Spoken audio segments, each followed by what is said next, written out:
How to make money tops the searches year after year. People type, how do I earn $10,000? Or how do I boost my income relentlessly? But you're asking the wrong questions. There are plenty out there flogging quick fix ideas. Don't ask, how do I make $10,000? Ask, what do I have that's worth $10,000? And who has that $10,000? Those are the questions that cut through the fog. $10,000 is vague, abstract. Think differently, that's how the rich operate. We'll break down the mindset like rainy nights by day the mist clears. Break limiting beliefs. As the first thing you need to grasp is this example. I have two people. One believes wanting more money is wrong, and the other thinks money changes people. The latter doesn't change you, it reveals you. Both are terribly mistaken, though not everyone goes around saying this. Many were raised this way and don't even realize these beliefs are so ingrained in their minds that they either dismiss them or cling to them fiercely. The point is, it's not the money itself, but the mindset you need to unlock more wealth. Focus on something for hours, and when you step out, that's all you'll see. Viewed this way, making money is simple and easy. The world is brimming with opportunities. It's just that your eyes aren't open wide enough to spot the endless possibilities in the vast ocean full of fish lost in their own worlds, ignoring the surface. You can see the stark difference in their approach to action. Yet, as we hammer home the idea, it's not the money you want, but the advantage it brings. Method number 1. Focus on the goal. Think about what you want, not the problems. I'm not saying ignore the problems. On the contrary, identify them and crush them. Keep your gaze so fiercely fixed on the goal it hurts. You'll see problems shrink, their size and importance fading. Had a bad day, it doesn't matter. Sooner or later, you'll win. Suddenly those problems become too trivial to weigh down your mind, and it'll feel like carving a path through economic clutter. Keep the goal in mind. Is it freedom? What does that mean? The car you crave, the lifestyle you desire. Being a bit ambitious isn't bad, quite the opposite. It's even good for your mental health. I mean, it's natural. Method number 2, find the buyer. Who has the money I want? It's one of the most crucial questions you need to ask yourself. Not just thinking about who has the money I want, but also where that money is. Very well. Well, that leads us to method number 3. In the vast concrete jungle, opportunities abound. Don't forget that. But let's pause and dig deeper.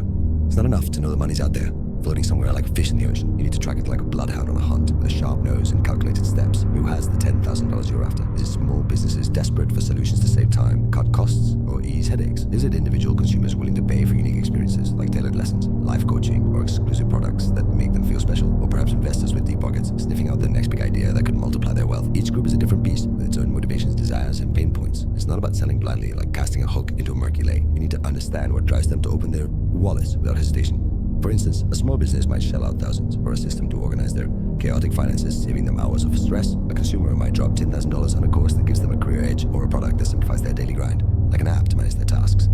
An investor might back an idea. If you show it has legs to grow, study their behavior. What do they buy? What problems do they want solved? What frustrates or inspires them? Walk through the city, observe the shops, the offices, the people. Talk to them, ask what they need.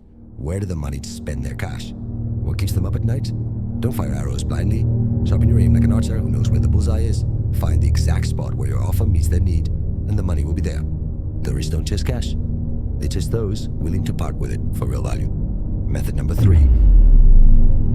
Build value. What do you have that's worth $10,000? This question is the bedrock of wealth. The rich don't chase notes like butterflies in a spring meadow. They create something someone's eager to pay for. No questions asked. Look inside yourself. What do you do better than most? What skill do you have that can solve a real problem, whether it's as big as a mountain or as small as a pebble? What idea can you polish until it shines like a beacon in the thickest fog? You don't need to invent something world-changing like a spaceship or a medical cure. It is enough to be useful, practical, relevant to someone ready to pay. It could be a service that saves time, like organizing schedules for professionals so busy they can't breathe. Picture a small business owner drowning in a sea of appointments, willing to pay handsomely for someone to bring order to their chaos. Or a product that simplifies life, like a straightforward tool for freelancers who hate dealing with numbers. Even something as simple as teaching what you're good at, a language, a cooking technique, a creative skill like painting or writing, and can be worth thousands if you pitch it to the right people. Ask yourself, what can I offer that makes someone say, this is worth every penny? Don't wait to be a genius inventor with a groundbreaking idea. Start with what you have, where you stand, with the tools already in your hands. The rich don't beg for money like buskers on a street corner. They build bridges to it with solutions the market can't ignore. For example, if you're a good listener, you could offer coaching for professionals needing clarity on their goals. If you know tech, you could create that digital solution for a specific niche, like an app for booking appointments at local barbers. Every step you take must scream value, must hit the nail on the head of someone's need. Don't limit yourself thinking you need a degree or a shiny CV. Most of the rich started with little more than an idea and the grit to make it real. Build something that solves a problem, eases a life, or sparks joy in someone willing to pay. It's not about having all the answers. It's about finding one answer that someone values. Don't try to invent the light bulb. Just light up someone's room who's paying for the glow. And make sure the bill's hefty, not a flickering bulb that leaves them in the dark. Method number 4, connect strategically. Having value is just the start. You need to connect with those who have the money, and that takes strategy, not a wish on a star. The rich don't work alone, locked in a cave, dreaming of cash falling from the heavens. They build networks like architects crafting bridges to wealth, each beam laid with precision and purpose. Ask yourself, who knows who? Where are the buyers with the $10,000 you're after? It's not about chatting up random blokes in a pub or firing off emails like messages and bottles tossed into the sea. It's about finding the right doors and knocking with confidence, with a clear plan in your head. Go to events where your buyers are. Trade fairs, professional meetups, online forums where people talk about what you offer. Join conversations with intent. Use platforms where the paying crowd hangs out, but be picky, like a chef choosing the freshest ingredients for a Michelin star dish. Every connection should nudge you closer to someone ready to part with their cash for your value. If you don't have a useful network, don't moan, build one from scratch. Reach out to small businesses that need exactly what you've got. Say, if you organize events, find firms wanting to impress their clients with seamless functions. If you create content, seek out brands needing stories to hook their audience. The rich don't waste time on empty small talk. Every handshake, every email, every call is a step toward a check. Learn to pitch yourself in a few sharp words to tell your value like a story they can't forget. Be clear, this is what I offer. This is what it solves. For instance, if you've got a design service, target startups desperate for a fresh brand image. If you teach something, find professionals hungry to level up their skills. Build relationships like you're investing in stocks. Each one should pay dividends down the line. Don't just skim their surface.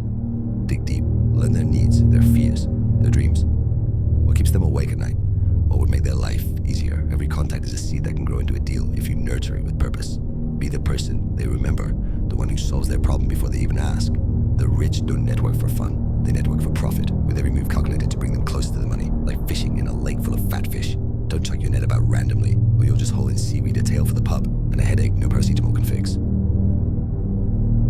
Method number 5, act with discipline. No, wanting isn't enough. You need discipline, the kind of rigor that turns dreams into signed invoices and bank accounts that don't make you wins. The rich don't wing it or wait for inspiration to strike like a sunny day in June. They plan like engineers building an unshakable bridge and execute like soldiers on a critical mission. Break your goal into clear steps like mapping a treasure hunt. Learn a skill worth its weight in gold. Craft an offer no one can refuse. Reach out to buyers relentlessly, day after day. No excuses. Do it even if the coffee's gone cold, the day's gone sour, or you get an email rejection that stings like a slap. So if you fail, don't sob or chuck the towel and analyze what went wrong. Tweak your approach. Keep moving forward like the failure is just a bad joke you didn't laugh at. Consistency is the secret weapon that trumps talent, genius, even luck. Write your plan on paper, like a contract you can't break with yourself. Stick to a schedule, as if it's carved in stone. Track every tiny step forward, every move that gets you closer to those $10,000. A rejection, an unexpected bill, a stumble. They're just potholes on a long road, not cliffs to fall off. The rich don't stop because the path gets muddy. They march with sturdy boots, ready for rain, muck, and loose stones. While others dream of $10,000 sprawled on the sofa watching get-rich-quick videos, the wealthy work, adjust, and invoice. Don't let a bad day knock you off course. The rich know success is a sum of ordinary days, done right, of mornings when you drag yourself out of bed, of nights when you push on despite exhaustion. Every action counts, every email sent, every tweak to your offer, every call made. Discipline isn't glamorous. It's the engine that drives you to the finish line. It's getting up when you'd rather scroll your phone, refining your pitch when you'd rather watch telly, following up when you'd rather give up. The rich know that every small effort stacks up, like pennies in a jar that eventually overflow. The Millionaire's Path. Wealth isn't a stroke of luck or a lottery ticket. It's a mindset built with sharp questions and relentless action. Don't ask, how do I make $10,000? Ask, what's worth $10,000? And who has it? Smash beliefs that hold you back. Focus on clear goals, build value, connect with buyers, act with discipline. The rich don't chase money. They deliver solutions others pay for eagerly. Avoid the traps of quick fixes and empty promises. Dry humor. It's not a sprint, it's a marathon. And the rich wear trainers that don't fall apart, while others run barefoot. The right questions is your compass. Use it to navigate the ocean of opportunities or stay lost in the fog, dreaming of notes you'll never hold.